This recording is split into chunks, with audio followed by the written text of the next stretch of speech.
kid from Foley made a decision that made the entire state arouse. Nick Saban had just taken over the program a year earlier and managed just 7 wins and 6 losses. He needed a player who could change everything. Enter Julio Jones. In his first college game, under the lights of the Georgia Dome, he scored a touchdown against Clemson. A few weeks later, he torched number 3 Georgia for another score. By halftime, it was 31-0 Alabama. He just kept delivering. Over 100 yards against Tennessee, a clutch overtime grab at LSU, big plays against Florida in the SEC title game. Julio led the team in every major receiving category and became Alabama's first ever true freshman named SEC Freshman of the Year. Scouts were already comparing him to Larry Fitzgerald and Michael Irvin. Then came 2009, the so-called sophomore slump. Defenses schemed their entire plan around Julio, rolling safeties and doubling him every snap. And sure, his numbers did, but his impact didn't. All that attention opened up the field for Mark Ingram, who went on to win the Heisman and bring Alabama a national title. In 2010, Julio put it all together. Career highs across the board, 78 catches.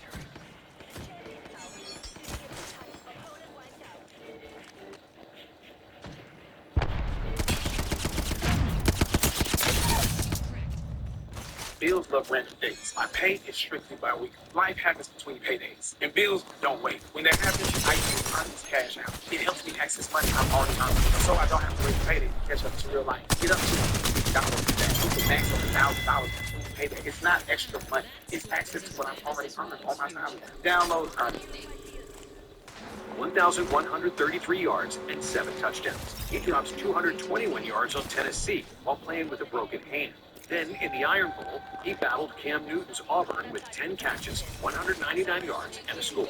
He capped off his career with a blowout bowl win over Michigan State, adding a rushing touchdown for good measure. By the time he left Tuscaloosa, Julio Jones ranked 2nd all-time at Alabama in receptions and yards, and 4th in touchdowns, a legend before he ever stepped foot in the NFL. So it's no surprise that by the time the 2011 NFL Draft rolled around, Julio Jones wasn't just a top prospect. He was more like a myth. At 6'3", 220 pounds, he ran a 4.39 40 on a broken foot. Scouts couldn't believe it. He posted a 38.5-inch vertical, led the combine in the broad jump, and still looked unstoppable.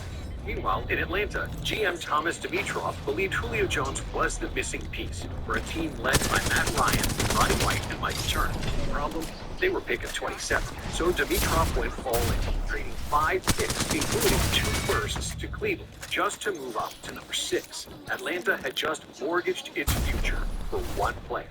Now the city could only wait to see, was Julio Jones actually worth it? In his debut against the Chicago Bears, he put up 5 catches for 71 yards. 2 weeks later, against Tampa Bay, he put up his first 100-yard game with 6 catches for 115 yards, and followed it with an 11-catch, 127-yard performance in Seattle. Then came Week 9 against the Colts, the game that flipped the switch. On one play, Matt Ryan uncorked a deep ball, and Julio turned it into an 80-yard bomb after he had already hit another one for 50 earlier that game. 2 touchdowns. 131 yards. But his rookie year wasn't without struggle. Hamstring injury slowed him down, forcing him to miss 3 games and play through others at less than 100%. When he got healthy again late in the season, he closed with one of the most dominant stretches you'll ever see from a rookie receiver. Over his final 4 games, he posted 393 yards and 6 touchdowns. By the time the Falcons reached the playoffs at 10-6,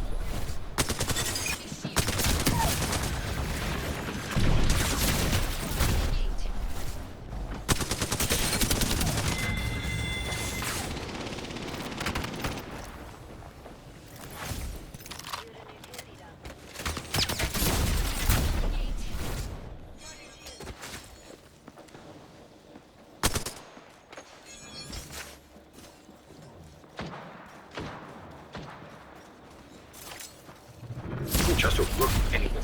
He was the most feared weapon on the field, and in his postseason debut against the eventual Super Bowl champion Giants, he hauled in 7 catches for 64 yards.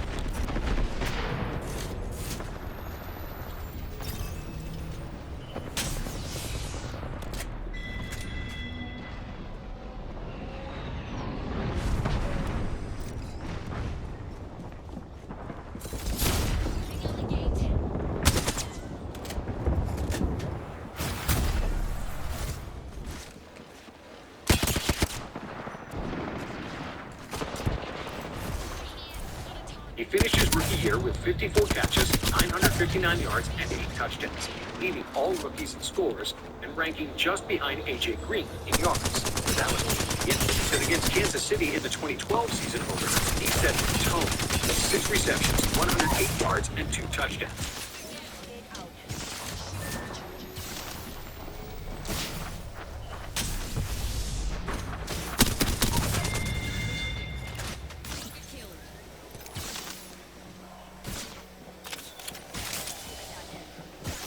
Offense was a machine. Matt Ryan was slinging. Roddy White was still a threat. And Tony Gonzalez was an ageless mismatch nightmare. Julio, he was the engine that made it all terrifying. By midseason, he was putting defenses through nightmares. Against Philadelphia, Julio torched the Eagles for 123 yards and a touchdown. Then followed that up a week later by carving up Dallas for 129 more. One week, he'd blow past a corner with raw speed. The next, he'd body a defender like a power forward fighting for a rebound. The Falcons rolled through the regular season, finishing 13-3 and locking up the NFC's top seed. Julio finished with 79 catches, 1,198 yards, and 10 touchdowns. His first 1,000-yard season, his first Pro Bowl. And alongside Roddy White, the duo became Atlanta's first pair of 1,000-yard receivers since 1998. In the NFC Championship against the 49ers, Julio put on a first-half clinic that felt like the birth of a superstar.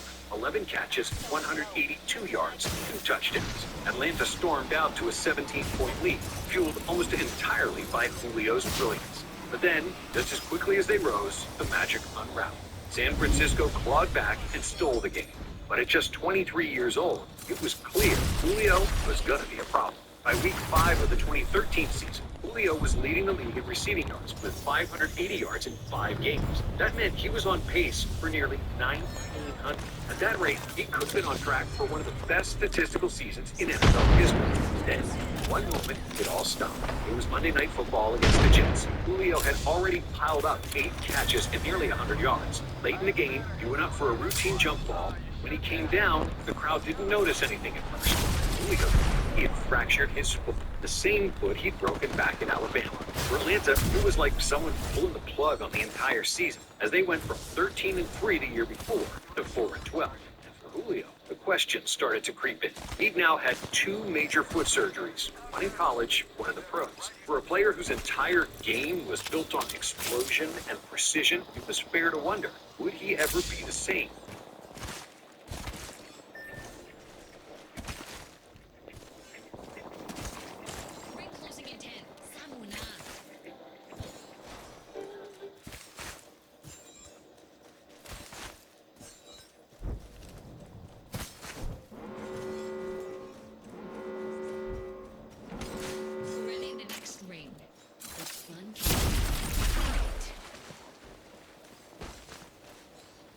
Oh, dang, Bruce in there.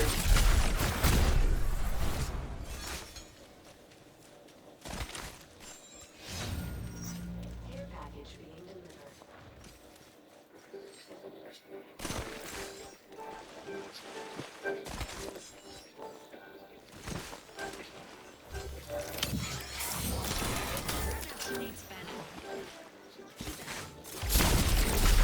If you knew Julio Jones, you knew the story wasn't ending there. The 2013 season might have ended early, but it set the stage for one of the most impressive comebacks a receiver has ever had. Because when the 2014 season kicked off, it was obvious he hadn't lost a step. If anything, he looked faster. In the opener against the Saints, he put up 7 catches for 116 yards. By week 3, he exploded for 161 yards and 2 touchdowns in a 56-14 demolition of the Bucs. The Falcons, though, they were falling apart. The offensive line couldn't protect Matt Ryan, and the defense couldn't stop anything. But Julio kept fighting. Late in the season, against Arizona's top-ranked defense, he set a new career high with 189 yards, bullying Patrick Peterson and making one of the league's best corners helpless. And just when you thought he couldn't top that, he did. Week 14 in Lambeau Field, Monday Night Football, freezing temperatures, national spotlight. Julio caught everything. Short routes, deep shots, crossers in traffic, 11 catches for 259 yards against a playoff-bound Packers team that threw everything at him. Julio finished the season with 104 catches and 1,593 yards, both first in the NFC and top 3 in the entire NFL. He had officially answered the question everyone was afraid to ask, even if the Falcons finished 6-10. So that summer, the Falcons locked him in with a 5-year, $71.5 million extension, $47 million guaranteed. Atlanta wasn't building around Matt Ryan. They were building around Julio. And under new head coach Dan Quinn and offensive coordinator Kyle Shanahan, they designed an offense that did exactly that. By midseason, he already had 5 games of 135-plus yards. Week 15 against Jacksonville, 118 yards and 2 scores. Week 16 versus the 14-0 Carolina Panthers, Julio dropped 178, including a 70-yard touchdown where he lost to Luke Kuechly and 2 other defenders. By the end of the year, the numbers didn't even look real. 136 receptions, tying Antonio Brown for the league lead and second most in NFL history at the time.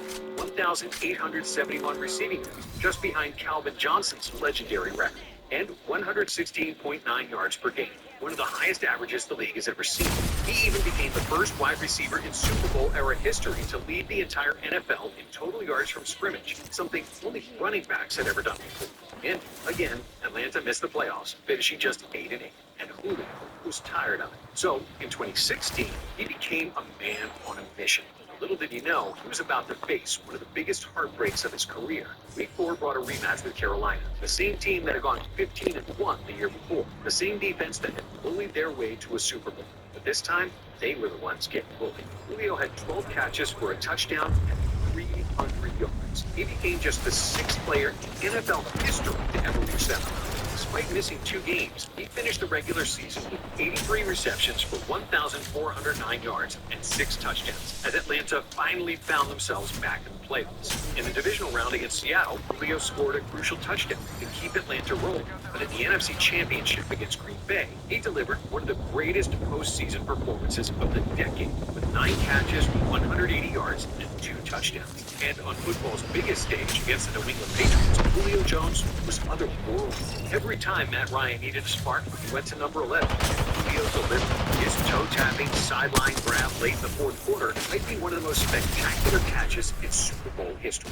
That catch should have been the moment that sealed Atlanta and Julio's first championship. Instead, a sack and a holding penalty pushed the Falcons out of field goal range. What followed became one of the most infamous collapses in sports history. New England stormed back 28-3, and Julio's masterpiece was left buried into the rubble of heartbreak. Following such a devastating loss, the Falcons entered 2017 with more questions than answers. Every snap felt like a test of whether this team still had the heart to fight back. And right in the middle of that storm stood Julio Jones, still the focal point of every defensive coordinator's nightmares, still the freak of nature that broke coverages, ankles, and game plans alike. But through the first few weeks, oddly quiet. In fact, he didn't score his first touchdown until week 7. Then came week 12 against Tampa Bay, where Jones had 12 catches, 253 yards, and 2 touchdowns. He ripped off a 51-yard score on a simple crossing. And just when the Buccaneers thought they finally figured him out, he caught a touchdown pass from wide receiver Mohamed Sanu. That performance made him the first player in NFL history with 3 games of catching 250-plus receiving yards. By year's end, Julio had once again stacked elite production. 88 catches, 1,444 yards, and yet only 3 touchdowns. It was the paradox of his greatness, the most unstoppable force in football, and somehow still underused when it mattered most.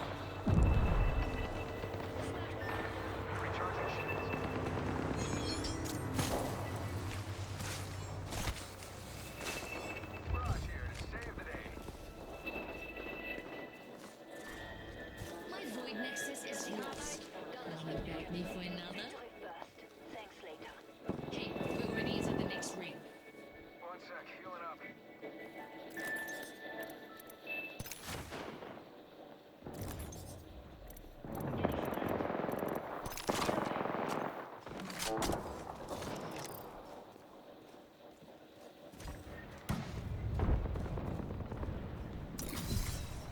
Got one spotted.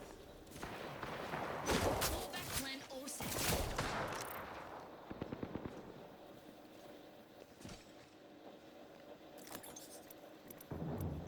Kickstart something interesting. Here.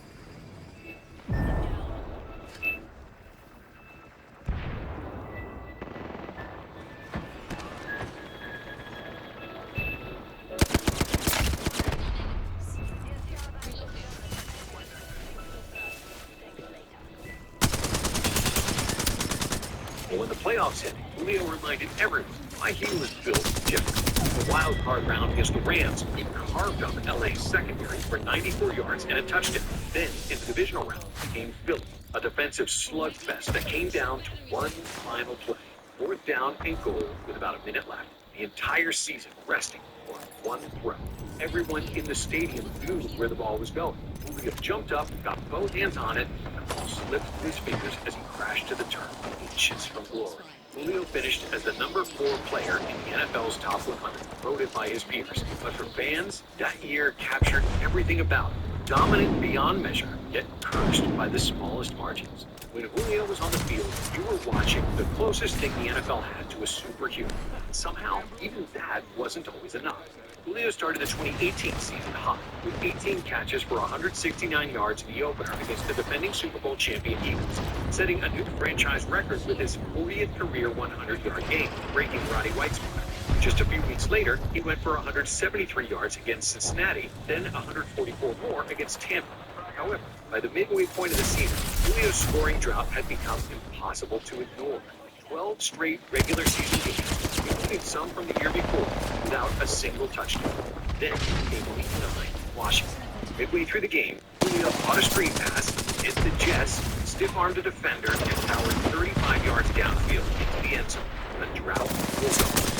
From that point on, he went nuclear. In the final 8 games of the season, he scored 8 touchdowns. In Week 10 against Cleveland, Julio became the fastest player in NFL history to reach 10,000 career receiving, doing it in just 104 games. But while Julio soared, the Falcons crashed. Injuries ravaged the defense. The offensive line fell apart, and Atlanta stumbled to a 7-9 finish. And yet, at 30 years old, the age when most receivers begin to fade, Julio looked like he was just hitting his prime. So, just the day before the 2019 season kicked off, the Falcons gave Jones a 3-year, $66 million extension with $64 million guaranteed.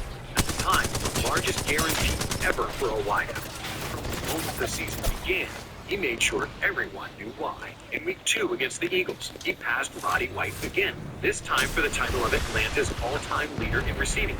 The very next week, he torched the Colts for 128 yards and another score.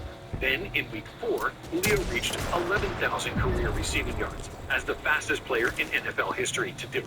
Even when the Falcons fell apart, starting 1-7, watching Dan Quinn's job hang in the balance, Julio was a constant force. Against Seattle, he posted 152 yards. Against the 49ers, he went off for 134 and 2 touchdowns, including a wild game winner with just seconds left. He finished the season with 99 catches, 1,394 yards, and 6 touchdowns. His 6th straight 1,300-yard season, a streak no receiver in NFL history had ever accomplished. By year's end, the Falcons were out of the playoff picture again. Another season where Julio's brilliance wouldn't quite cover the cracks around him. By 2020, Julio started to feel the cracks himself as a nagging hamstring injury started creeping up. He'd miss a game, come back for another, and still somehow explode for 137 yards and 2 touchdowns in a random Week 6 game against Minnesota. Even while hurting, he kept rewriting the Falcons' records. In a Monday night game against Green Bay, he passed Roddy White to become the franchise's all-time leader in receptions. However, by season's end, he had played in just 9 games, finishing with 51 catches, 700